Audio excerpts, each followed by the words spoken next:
Hello, Hi there. how are you? Very well, thank you. I'm Sam. Hi Tom, I'm Andre Where are you from? from England. Good. Yeah. I have a couple of questions for you. We're talking about riding a scooter for long distance. That's right. Yes. Long distance. Good. Do you have any experience riding a scooter for long distance? Yes, I do. I have been driving bikes for a very long time anyway. But here in Thailand with this nice Honda Click, it's a very reliable, wonderful bike to drive. So I have driven, the longest journey I've done is from Bangkok to Phuket over 2 days. It was a very long way and very enjoyable to drive. From Bangkok, when you leave Bangkok on the southwest road going south through Samut Sakhon and Samut Songkhram, the scenery starts to change. The landscape is very flat and there are many shrimp farms because it's very near the sea. And so you have this very straight, flat part of the journey. And then eventually you reach further south into Kirikan province. And then it changes very much. The scenery is more hilly, it's greener, there's more jungle, and it feels a little bit more traditional, a bit older. That's a very beautiful county, Kirikan. And then driving roughly 80 to 90 kilometers an hour, which is great. And just, you know, the thing I like about it the most is that your time is your own. You can relax, you can stop when you want to have something to eat, look at something interesting, you know, better than going on a bus. And then I stayed the night in a place called Chumphon after the first day, which was a little motel next to a gas station. And it's just a great feeling, waking up very early, 5 a.m. and raring to go again. So then I would get on the bike early morning and then travel the rest of the journey that day. And there's two possible routes from Chumphon. You can take a long route, which is windy and more convoluted and more fun, but actually quite a bit longer. So I took the more straight route. And it goes down to Surat Thani, and again the scenery changes, it's just pure jungle. There's very little else, it's very wild. And then from Surat Thani you take a kind of right and then go straight across and down into Phuket.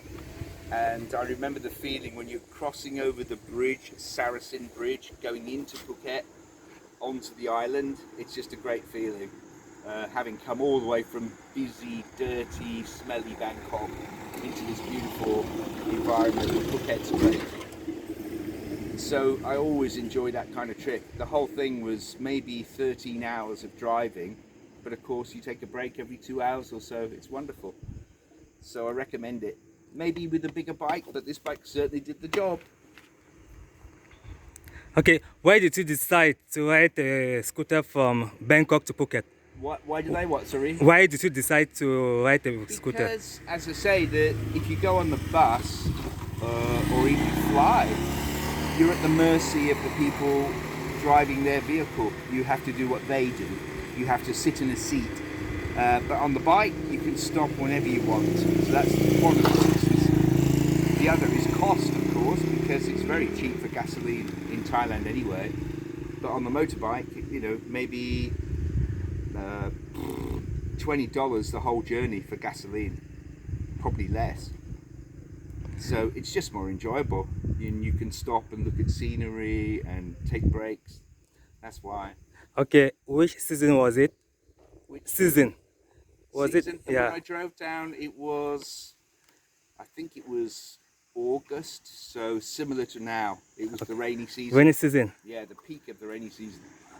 Surprisingly, I didn't get wet. There was no rain that time, so I was lucky. But even if it does rain, you know, an hour later, you're dry again. You know, even if it absolutely downpours, which is actually quite refreshing. So the rain's not an issue, unless it's really, really hard, then you have to stop. It's too dangerous. Okay. So can you recommend anyone to do the same thing? Definitely. Make sure that you have enough protection like sunscreen because you can get very burned driving all day. So wear a long sleeve shirt and gloves. Obviously sunglasses, put sun cream wherever you might be exposed because you could get very burned. And you wouldn't notice because you're traveling so you don't feel so hot. So take care of that. And plan your journey, know where you're going to go. Check out so you know when to get gasoline because some stretches are quite long between gas stations. You don't want to get left with no gasoline. And work out where you're going to stay the first night so that you're comfortable, you're going to arrive there and it's all clear. Probably book it before as well. You could book it on the internet probably. And take food. I always take sandwiches and drinks, lots of drinks. Always have something available for you, especially drink. Yeah, that's what I recommend. Okay, how old were you when you started riding scooter? Very first time? Yes. 17. 17. Yeah. Many years ago. I've been driving bikes for 42 years. Wow, that is a long time. Many bikes in England. And do you have any bad experience? Any? Accident, something like that? Oh yeah, I've had the worst accident was in London, North London. I was on a Honda CBR 600, brand new bike, 2 days old. I had this bike 2 days and I was traveling down a dual carriageway, traffic lights, and somebody in a car coming the other way jumped the lights and turned across my path and I went straight into them.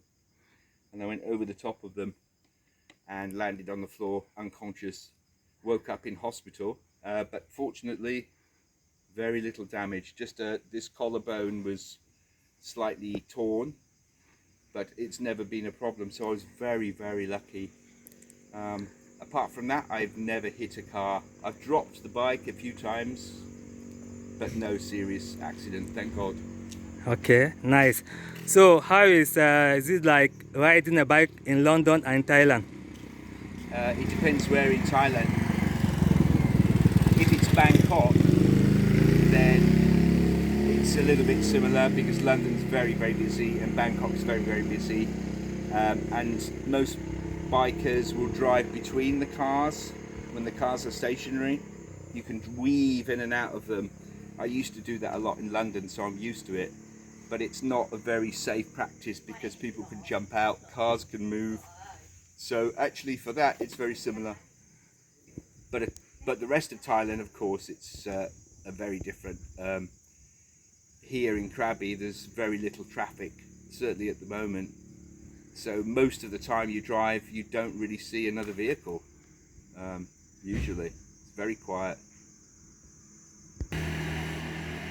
Okay, what is your favorite bike brand? My favorite, I've ridden Honda bikes a lot. I used to have a Honda VFR 750, a black one. It was absolutely beautiful. It was very comfortable, very fast, very powerful. You could travel long distances without any worry. So my favorite brand would be Honda VFR 750, I think. It's just about perfect for me. Big bike, just tremendous to drive. The fastest I drove was 135 miles an hour, and that's scary, but it handled it beautifully. Very rock solid, semi-racing style. I would love to have one of those again. That would be superb. Okay. What do you think about people who ride motorcycle without wearing helmet? I think it is extremely stupid. And the reason is I've had an accident actually here in Thailand where a bike hit me and my head hit the ground so hard my helmet came off and it ended up 50 meters down the road.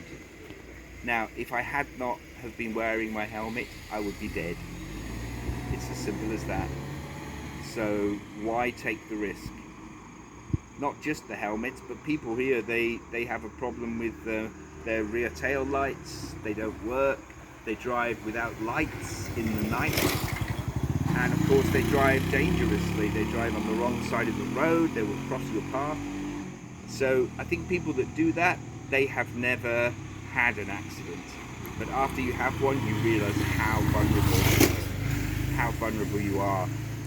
So I always wear a helmet, and I drive carefully. Okay, thanks a lot. Thanks for talking with me. You're welcome. Have a nice day. Thank you very much. You too. Bye bye. Bye.